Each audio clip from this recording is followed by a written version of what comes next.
भाजपा को वोट देने वाले और भाजपा को समर्थन करने वाले सभी के सभी राक्षस हैं और इन सब का सर्वनाश होना तय है। वहीं प्रियंका गांधी पर 41 एफआईआर दर्ज हो गई है और आगे हम इस रिपोर्ट में तमाम बातें आपको बताने जा रहे हैं।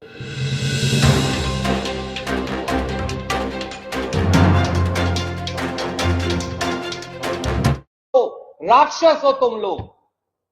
भारतीय जनता पार्टी को जो वोट देता है और भारतीय जनता पार्टी का जो समर्थक है वो राक्षस प्रवृत्ति का व्यक्ति है। मैं आज महाभारत की इस धरती से श्राप देता हूं। नमस्कार, मैं प्रिंस कुमार सिंह और आप देख रहे हैं पॉजिटिव इंडिया। अगर अभी तक आपने चैनल को सब्सक्राइब नहीं किया है तो खबरों से अपडेट रहने के लिए चैनल को सब्सक्राइब कर लीजिए और जो लोग ऑलरेडी कर चुके हैं उन तमाम लोगों को सहृदय धन्यवाद।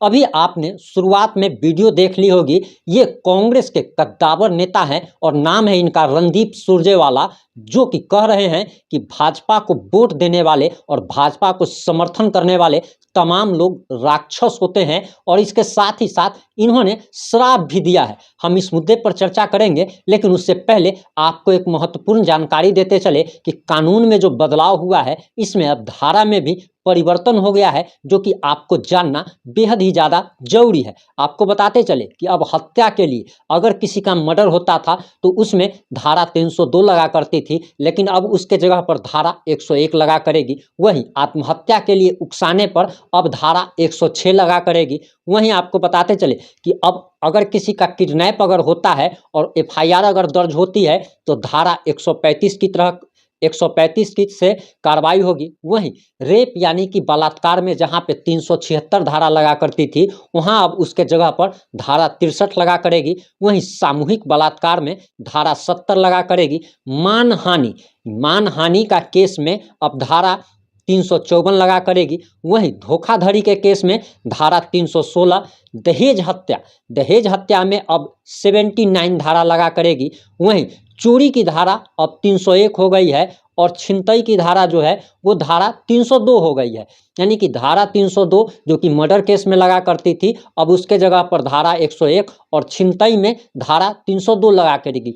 कानून में महत्वपूर्ण बदलाव हुए हैं। अंग्रेजों के ज़माने से जो कानून चले आ रहे थे उसमें महत्वपूर्ण बदलाव हुए हैं, जिसके बारे में हम अपनी पिछली रिपोर्ट में आपको जानकारी दे चुके हैं कि किन किन कानून में बदलाव हुआ है और कौन कौन सी धारा जो चेंज हुई है उसमें भी अभी हम आपको जानकारी दे चुके हैं। अब आपको बताते चले कि दरअसल ये सारे लोग जो भी एनडीए के विपक्ष में जो गठबंधन जो तैयार हुआ है INDIA, ये सारे लोग जो एक हुए हैं, कहा जा रहा कि ये ठगबंधन है और सारे के सारे जो भी घोटालेबाज नेता हैं ये अपनी संपत्ति बचाने के लिए, अपने बाल बच्चे का फ्यूचर सुरक्षित रखने के लिए ये लोग एक हो रहे हैं। और इसी सिलसिले में अभी जो नया जो कानून बना है उससे 41 जिलों में एफआईआर प्रियंका गांधी पर दर्ज हुई है। कानून में जो बदलाव हुए हैं आपको बताते चले कि फेक न्यूज फैलाने पर अब कानून में बदलाव हुआ है और फेक न्यूज अगर आप फैलाते हैं तो आप पर कार्रवाई होती है और कड़ाई से कार्रवाई होती है, सख्त कार्रवाई होती है। और इसी में अभी प्रियंका गांधी ने एक फेक ट्वीट किया था और उस ट्वीट में बताया गया था कि मध्य प्रदेश में ठेकेदारों को अपना पैसा सैंक्शन कराने के लिए 50% अधिकारियों को कमीशन देना पड़ता है। और ये बातें उन्होंने एक फेक चिट्ठी के आधार पर कही थी और ये फेक ट्वीट किया था, जिसके बाद 41 जिलों में उन पर एफआईआर दर्ज हुई है।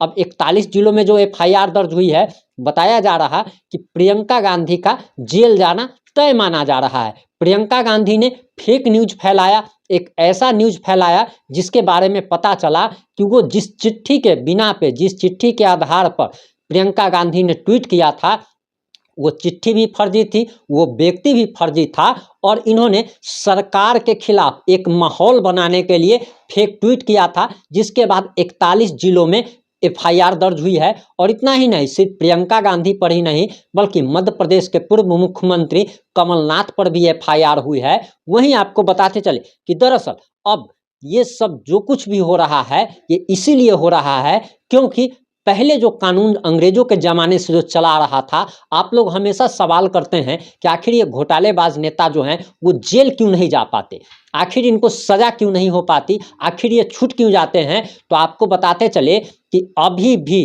कांग्रेसी विचारधारा, वामपंथी विचारधारा के लोग जो हैं जुडिशरी तक में बैठे हुए हैं। और आपको द कश्मीर फाइल्स का एक डायलॉग जरूर याद होगा कि सरकार भले ही तुम्हारी है पर सिस्टम हमारा है।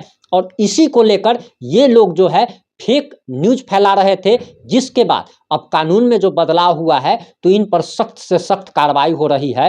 वहीं आपको बताते चले कि ये सारा कुछ जो कुछ भी हो रहा है ये सिर्फ और सिर्फ इसीलिए हो पा रहा है क्योंकि कानून में अहम बदलाव किए गए हैं। तमाम विपक्षी दलों के नेताओं में ये बौखलाहट इसीलिए देखने को मिल रही है और बौखलाहट में ही रणदीप सुरजेवाला जैसे नेता समान रूप से सभी लोगों को यानी कि राक्षस कह दे रहे हैं। आप समझ सकते हैं कि समान रूप से कैसे कहा जा रहा है कि इस देश में प्रधानमंत्री नरेंद्र मोदी को पूर्ण बहुमत दिया था और समझ सकते हैं कि देश की 65% जनता नरेंद्र मोदी के साथ है और उसके बावजूद ये लोग जनता को राक्षस कहने से बाज नहीं आ रहे हैं, यानी कि जनता को एक तरीके से गाली देने का काम कर रहे हैं। और इनके बौखलाहट का कारण यही है कि पहले ये लोग कितने भी घोटाले करते थे, कितने भी चोरी छिनताई करते थे, लेकिन इसके बावजूद इन लोगों को सजा नहीं हो पाती थी। ये लोग कानून के कमियों के कारण बच जाया करते थे,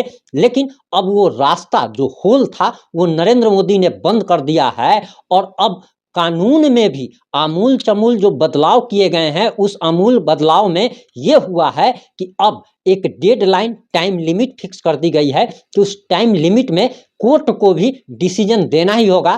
तारीख पर तारीख नहीं चल पाएगी। और यही इसी का नतीजा है कि ममता बनर्जी जो कांग्रेस को देखना तक पसंद नहीं करती थी, अरविंद केजरीवाल जो कि कांग्रेस को पानी पी पी कर गाली देते थे और कांग्रेस विरोध के कारण ही, शीला दीक्षित के विरोध के कारण ही वो सत्ता में आए थे, ये सारे के सारे लोग आज एक साथ आ गए हैं। तो इसका सिर्फ और सिर्फ यही कारण है कि बौखलाहट इनके अंदर है और ये बौखलाहट नरेंद्र मोदी के कारण है। ये लोग फिर जान रहे हैं कि 2023 में जिस प्रकार से इन लोगों ने अविश्वास प्रस्ताव लाया और उसमें इन लोगों को मुंह की खानी पड़ी, इसके बाद अब नरेंद्र मोदी का एक बार फिर से 2024 में प्रधानमंत्री बनना तय माना जा रहा है। अभी भी नरेंद्र मोदी का 10 साल में आप कह सकते हैं कि पिछले 9 साल में कोई क्रेज में कोई कमी नहीं आई है और फिर से एक बार प्रधानमंत्री नरेंद्र मोदी की सरकार बनती हुई दिखाई दे रही है। लगातार जो भी सर्वे रिपोर्ट आ रही है, चाहे वो इंडिया टीवी कराए या कोई दूसरा सीएनएक्स कराए, जो भी सर्वे रिपोर्ट आ रही है उसमें प्रधानमंत्री नरेंद्र मोदी को पूर्ण बहुमत मिलता हुआ दिखाई दे रहा है। और इन सबसे बौखला करके अब ये कांग्रेस पार्टी के नेता हो या तमाम विपक्षी दलों के नेता जो हैं, ये जनता को ही गाली देने का काम कर रहे हैं। लेकिन जनता अब तक नहीं भूली है कि साल 1947 में किस तरीके से महज कुछ दर्जन भर लोगों ने एक कमरे में बैठ करके करोड़ों हिंदुस्तानियों के भाग्य का फैसला कर दिया था, फ्यूचर का फैसला कर दिया था। और किस प्रकार से हमारे महात्मा गांधी, राष्ट्रपिता महात्मा गांधी ने किस प्रकार से इस देश का बंटवारा करवाया था। ये सिर्फ और सिर्फ नेहरू और जिन्ना के निजी स्वार्थ के कारण देश का बंटवारा कराया गया था, क्योंकि नेहरू जहां देश के प्रधानमंत्री बनना चाहते थे, वहीं मोहम्मद अली जिन्ना भी देश के प्रधानमंत्री बनना चाहते थे। और दोनों के प्रधानमंत्री बनने की सनक ने इस देश को कैसे खंड खंड कर दिया और इसके बाद लाखों लोग जलाए गए, मारे गए थे। और आज तक ये बात देश नहीं भूला है। जिस प्रकार से इस देश में शिक्षा का एक गंभीर अभाव रहा, लोगों को शिक्षा नीति में बदलाव नहीं किया गया, लोगों को सही से शिक्षा नहीं दी गई ताकि लोग जो है ना समझ रहे, लोगों को पता नहीं चल पाए। हमारे देश में तो गलत इतिहास तक पढ़ाया गया।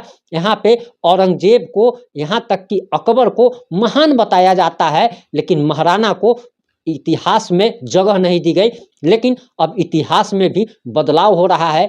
अब लोग जैसे जैसे शिक्षित हो रहे हैं, गूगल का जमाना आ गया है, अब कोई भी बात छुपती नहीं है। इन सारे मुद्दों पर आपकी क्या राय है, आपकी क्या प्रतिक्रिया है? अपनी प्रतिक्रिया कमेंट बॉक्स में जरूर दें। जुड़े रहें हमारे साथ। जय हिंद, जय भारत, जय जय बिहार।